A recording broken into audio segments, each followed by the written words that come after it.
আচ্ছা ঠিক আছে, আমরা আজকে যে অঙ্কগুলো করবো সেটা হলো ত্রিকোণমিতির 9.2 এর, ঠিক আছে। ত্রিকোণমিতির জানাল ম্যাথে ত্রিকোণ 9.2 এর ইম্পর্টেন্ট অঙ্কগুলো করবো, ঠিক আছে, যেগুলো গুরুত্বপূর্ণ। তো আমি বলছি আমরা করব 18 থেকে 18, 19 আর 21 তিনটা অঙ্ক সেম। আমি একটা করব, তোমাদের আবার এখন এই দুইটা করতে দেবো আজকে। আর একটু সময় থাকার চেষ্টা করো একটু, ঠিক আছে। বাসা থেকে 6টা হয়তো বলছো, আর একটু আমি বলবো থাকো। তো 18 করি, আমি 18 বুঝি, আমি জানি অনেক হয়তো পারো। তো 18 করি, 19 আর 21 একটা করলে হবে তোমাদের, ঠিক আছে। একজনের একটা হয়তো আমি দিয়ে দিব। তো 18 নম্বর অঙ্কটা কি লেখা আছে আমরা যদি দেখি, ত্রিকোণমিতি যে 9.2 এর, তাই না। 18 নম্বর অঙ্ক কি লেখা আছে আমাকে একটু হেল্প করো। 2 cos a plus b, 2 cos কি a plus b। আচ্ছা, 2 cos a plus b equal two হলো, আচ্ছা থাকুক, হ্যাঁ 2 cos a plus b equal two কত আসছে 1, ইকুয়াল টু কি লেখা, equal to 2 sin a minus b, equal two হলো 2 sin a minus b। হলে আমাকে কি বলছে যে এবং এ বি সূক্ষ্মকোণ হলে দেখাও যে এর মান 45 আর বি মান কত 15, মানে এর মান আসবে অ্যান্সার 45 আর বির মান কত 15। মানে আমাকে এখন অ্যান্সার বের করতে হবে, এই তথ্যটা থেকে অ্যান্সারটা আসতে হবে। এর মান কত আসবে 45 আর বির মান কত আসবে 15। এটা হলো আমাদের কথা। সমীকরণটার দিকে তাকাইছো, কি লেখা আছে 2 cos a plus b equal to 1, equal আবার কি লেখা আছে 2 sin a minus b। এখন দেখো এই যে ইকুয়াল দেখে একটা জিনিস খেয়াল করো, আমরা চাইলে এটা ইকুয়াল টু এটা লিখতে পারি, আবার এটা ইকুয়াল চাইলে এটা লিখতে পারি। এটা কিন্তু অনেকগুলো বোর্ড কোশ্চেনে আসছে অঙ্কটা, মানে এই নিয়ম দিয়ে মান চেঞ্জ করে থাকে। তাহলে আমরা এখন অঙ্কটা কিভাবে করবো, তোমরা যে পরবর্তী যে দুইটা অঙ্ক আছে সেই দুইটা অঙ্ক কিন্তু আবার ইকুয়াল নাই, ওটা অটো, ঠিক আছে। তাহলে আমরা যেটা করব সেটা হলো, ভিডিও বন্ধ হয়নি, ভিডিও বন্ধ হবে না, তোমরা কথা বলতে এখন কিন্তু এগুলো রেকর্ড হচ্ছে, ভিডিও বন্ধ হচ্ছে না, তোমরা ওটার দিকে তাকাতে বলছি আমি। আচ্ছা তাহলে এদিকে তাকাও। তাহলে আমরা যেটা করব সেটা হলো, আমরা কি লিখবো এখানে তাকাও, প্রথমে লিখবো 2 cos a plus b equal to 1 লিখবো। লেখা যায় না এটা ইকুয়াল টু 1। এখানে যদি কোনো সংখ্যা থাকে ওটা এই পাশে পাঠাবো, যদি না থাকে আমরা পাঠানোর দরকার নেই, যদি কোনো সংখ্যা থাকে তাহলে পাঠাবো। তাহলে এখানে সংখ্যাটা কত আছে 2, এখানে সংখ্যা আছে কি 2, এই পাশে পাঠালে কি হয়ে যাবে ভাগ আকারে চলে যাবে, cos a plus b equal two হবে কত 1/2, এরকম না। আবার বলি যদি কোনো সংখ্যা না থাকে পাঠানোর দরকার নেই, থাকলে পাঠাবো। আমাদের টার্গেট হলো এর মান আর বির মান। তাহলে আমরা এখান থেকে দুইটা সমীকরণ বের করবো আর কি। তাহলে আসো cos কত ডিগ্রি মান হাফ 60 ডিগ্রি, cos কত ডিগ্রি 60 ডিগ্রি মান হাফ। তাহলে আমরা লিখবো cos 60 ডিগ্রি, তাই না। স্যার অনেকে ভুল করে এখানে কি লেখা জানো নি, শুধু 60 ডিগ্রি লিখে বসে থাকে।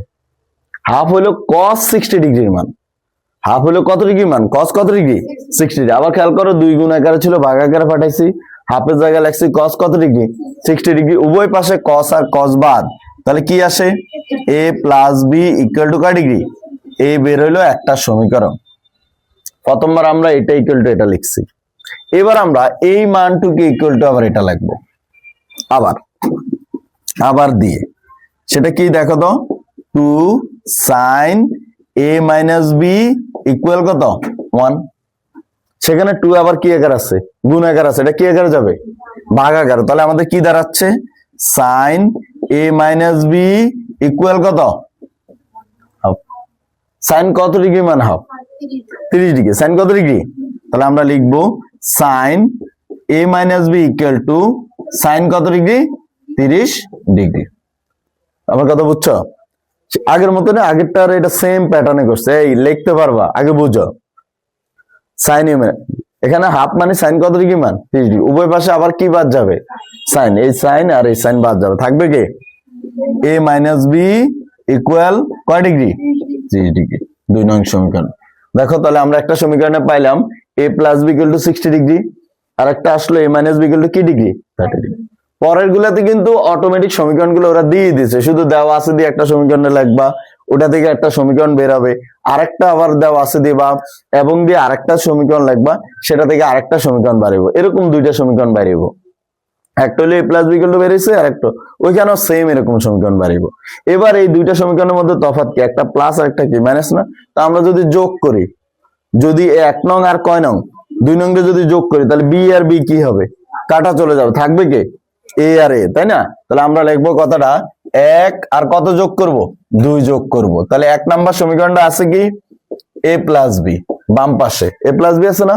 2 নং এর বাম পাশে কি আছে? তাহলে আমরা এই লিখলাম 1 নং যোগ, এবার কয় নং? 2 নং। আমাদের এই পাশে আছে কয় ডিগ্রি? 60 ডিগ্রি, যোগ কয় ডিগ্রি? তাহলে দিলাম 30 ডিগ্রি, ঠিক আছে? এবার আমরা যেটা করব, a মাইনাস বি আর প্লাস বি কাটা, থাকে কি? এ 2a ইকুয়াল টু 60 ডিগ্রি আর 30 ডিগ্রি কয় ডিগ্রি? 90 ডিগ্রি। তাহলে a ইকুয়াল টু 90 বাই কত? 2, 2 গুণ 1 আছে কি? এগিয়ে যাবে। তাহলে a ইকুয়াল টু কয় ডিগ্রি বেরিয়েলো? 45 ডিগ্রি। একটা মান বেরিয়েছে না? ওই যে আমাদের একটা অ্যান্সার। আর একটা কয় ডিগ্রি? তো আমরা এর মান বের হয়ে গেছে এই সমীকরণটাতে, এখানে বসাই দিব। এর মানটা কয় নং সমীকরণে বসাবো? অথবা 2 নং, একটা তো বসাইলেই হবে। তাহলে আমরা লিখবো এর মান 1 নং সমীকরণে বসিয়ে পাই, 1 নং সমীকরণে বসিয়ে পাই, সমীকরণে বসিয়ে পাই। তাহলে আসো 1 নং সমীকরণটা আমরা কি আছে? a plus B equal to কয় ডিগ্রি? 60 ডিগ্রি। তাহলে সেখানে এর মানটা কত পাইছি আমরা? 45 ডিগ্রি প্লাস বি ইকুয়াল কয় ডিগ্রি? 60 ডিগ্রি। প্লাস 45 পাশে গেলে কি 45 হবে? Minus 45 degree. তাহলে বির মান কত বাড়িব? 15 ডিগ্রি। দুইটা অ্যান্সার বের হয়ে গেছে। তাহলে আমাদের সমীকরণটার দিকে আবার একটু খেয়াল করে, আমি আরেকবার রিপিট করি, তারপর তোমাদের আমি একটা করতে দিব। যেটা আছে এটা ইকুয়াল টু 1 লিখলাম। এখানে বলছি কোন সংখ্যা থাকলে ওই পাশে নিব, যদি না থাকে লাইন, ওইখানে যে সংখ্যা থাকবে সেটা কত ডিগ্রি মান সেটা লিখে দিব। উভয় পাশ তাহলে কাটা যাবে। তাহলে খেয়াল রাখতে হবে, এই পাশে যদি কস থাকে ওই পাশে কসেরটাই কিন্তু লিখতে হবে, অন্যটা লেখা যাবে না। কারণ অন্যটা লিখলে কি আর উভয় পাশে কস কস কাটতে পারবো? যে আমি যদি এখন লিখি এটা সাইন 30 ডিগ্রি, তাহলে কি কাটতে পারবো না? যে সাইনের কস কাটবো। আমরা উভয় পাশে সেম মানের জিনিসটা রাখবো, যেখানে কস এ প্লাস বি, এখানেও হাফ মানে কস কত ডিগ্রি? 60 ডিগ্রি। তাহলে কস আর কস কাটা যাবে, এ প্লাস বি ইকুয়াল টু কয় ডিগ্রি? 60 ডিগ্রি। আবার এখানে 2 sin a minus b equal to 1, 2 গুণ আকার আছে, কি আকারে পাঠিয়ে দিলাম? ভাগ আকারে পাঠিয়ে দিলাম। সেখানে কত ডিগ্রির মান হাফ সেটা তোমাকে জানতে হবে, ওই বক্সটা মুখস্থ করতে হবে। যারা এখনো পারেন ওই বক্সটা মুখস্থ করতে হবে। তাহলে সাইন কত ডিগ্রি মান হাফ? 30 ডিগ্রি মান হাফ, সেটা লিখলাম। ওই পাশে কে কে বাদ? সাইন আর সাইনটা বাদ, থাকলো কে? a minus b equal to কয় ডিগ্রি? 30 ডিগ্রি। এই দুইটা সমীকরণ, কয়টা সমীকরণ বাড়িলো? দুইটা, 1 নং আর এখানে 2 নং। এই দুইটা কি করব? যোগ করব। তাহলে যদি যোগ করি তাহলে কে কে কাটা যাচ্ছে? বি আর কে? বি প্লাস বি আর কি বি? আর 60 আর 30 কত হলো? 90। আর এখানে কয়টাই হয়ে গেল? দুইটাই। তাহলে 2 গুণ আকার আছে, কি আকার গেল? ভাগ আকার গেল, একটা অ্যান্সার বের হলো। ঠিক এর মানটা আবার একটা তো বসা দিব, তাহলে আমাদের আরেকটা অ্যান্সার বের হয়ে যাবে। মূলত কার মানটা? বি এর মান। ঠিক সেম অঙ্ক পরে যে দুইটা বলছি, কত কত? যে 19 আর হলো কত? 21, দুইটাই সেম অঙ্ক, সেম প্যাটার্নের, কোনো চেঞ্জ নাই। একটা করো তোমরা, 19 করো। আগেটা উঠে ফেলো। আচ্ছা ঠিক আছে, আমরা এই অঙ্কটার পরে আমরা যেটা করব সেটা হলো 20 নাম্বার অঙ্কটা করব। ঠিক আছে, 20 নাম্বার অঙ্কটা খুবই ইম্পর্টেন্ট একটা অঙ্ক, যেটা আমাদের বোর্ড পরীক্ষায় অনেক বেশি আসে। বোর্ড পরীক্ষায় প্রায় সৃজনশীলের মধ্যে আমরা 20 নাম্বার অঙ্কটা দেখতে পাবো। তো 20 নাম্বার অঙ্কটা কি আছে একটু খেয়াল করো। যে উপরে কি লেখা আছে? cos a মাইনাস কি a sin a, আর নিচে হলো cos a plus sin a equal two হলো, উপরে কি আছে? √3 মাইনাস 1, আর নিচে হলো √3 প্লাস 1। এরকম না? কি কইছে? সমাধান করতো। কি করো? সমাধান করো মিনিংস করে হইলো, এই যে অজানা রাশি যে এ না, এর মান নির্ণয় করতে হবে। কার মান নির্ণয় করতে হবে? এর মান। অর্থাৎ এখানে সমাধান করো বলতে আমরা যে left hand side right hand side হবে না, যেহেতু সমাধান করো বলছে, এজন্য পুরো লাইনটা হবে। সেখান থেকে আমরা কার মান নির্ণয় করব? এর মান। দেখো একটা ইজি একটা অঙ্ক, সবাই একটু মনোযোগ দাও। আমরা এই অঙ্কটাতে এই নিয়মের অঙ্ক যেগুলো দেখতে পাবা, সেগুলো সবগুলো যোজন বিয়োজন করতে হবে। কেমনে বুঝছি? এরকম যদি দেখতে পাও প্লাস মাইনাসের তফাৎ, প্লাস মাইনাসের তফাৎ, তাহলে কি বিয়োজন করবা? যোজন। তো যোজন বিয়োজনের নিয়মটা আমি আগেও শিখাইছি, আবার একটু দেখো। যোজন বিয়োজনের ক্ষেত্রে আমি যেভাবে বুঝে, হয়তো এটা দেখো, উপরের যে মানটা আছে সেটা উপরে নিচে সেম ভাবে বসাবো। বসালাম, উপরেরটা উপরেও বসবে, আবার কই বসবে? নিচেও বসবে। নিচেরটা, এই যে নিচের মানটা দেখো, উপরেরটা কিন্তু আমি উপরে নিচে বসাইছি, সেম তাই না, মাইনাস মাইনাস। আর নিচের মানটা পরে গিয়ে আবার উপরে নিচ্ছে, কসে প্লাস সাইনে আবার কি কসে প্লাস কি এ। দেখো তো ঠিক আছে কিনা, আমার লেখার স্টাইলটা তোমরা একটু খেয়াল করো। প্রথম মানটা মানে উপরের যে মানটা উপরেও বসাইছি, নিচেও বসাইছি, আর নিচের যে মানটা সেটা পরে গিয়ে আবার কই বসাইছি, উপরে নিচে। এই পাশেও আমি সেম কাজটা করবো, একটু খেয়াল করো। √3 - 1 উপরেও বসবে, নিচেও বসাইলাম। √3 + 1 উপরেও বসবে, আবার কই বসালাম, নিচেও বসবে। এখন করব কি, যোজন বিয়োজন। যোজন, যোজন মানে উপরে যোগ আর নিচে কি, তাহলে উপরে যোগ, যোগের ক্ষেত্রে পরবর্তী চিহ্নের কোনো চেঞ্জ হবে না, যা আছে তাই থাকবে। কিন্তু নিচে কি করব, বিয়োজন, আর এই বিয়োজনের ক্ষেত্রে পরবর্তী চিহ্নটা চেঞ্জ হয়ে যাবে। আমি এখানে লাইনে একটা কম লিখতেছি, বিয়োজনের কারণে, বিয়োজন মানে বিয়োগের কারণে আমাদের এখানে নিয়ম অনুসারে এরকম একটা লাইন ছিল আর কি, এরকম। তো আমরা জানি ব্র্যাকেটের আগে যদি মাইনাস চিহ্ন থাকে তাহলে প্লাস ও মাইনাস এটা কি হয়ে যাবে, মাইনাস। আমরা হয়তো এই লাইনটা এখন লিখবো না, এই জন্য শর্ট করে ফেললাম। এই জায়গাতে আমার কি চিহ্ন চলে আসবে, মাইনাস চিহ্ন চলে আসবে। এখানেও দেখো একইভাবে যোজন, যোগের সময় চিহ্ন চেঞ্জ হবে না, পরে এগুলো যা আছে তাই থাকবে। মাইনাসের সময় এই চিহ্নটা কি হয়ে যাবে, মাইনাস হয়ে যাবে। তাহলে এবার সবাই মনোযোগ দাও, কি হচ্ছে ঘটনাটা, ঠিক আছে। যোজন আর কি করছি, বিয়োজন, উপরে যোগ নিচে বিয়োগ। আমরা এখানে ব্র্যাকেট দিয়ে লিখে দিতে হবে যোজন বিয়োজন করে। আর যদি করতাম বিয়োজন যোজন, তাহলে উপরে দিতাম বিয়োগ চিহ্ন, নিচে দিতাম কি চিহ্ন, যোগ চিহ্ন।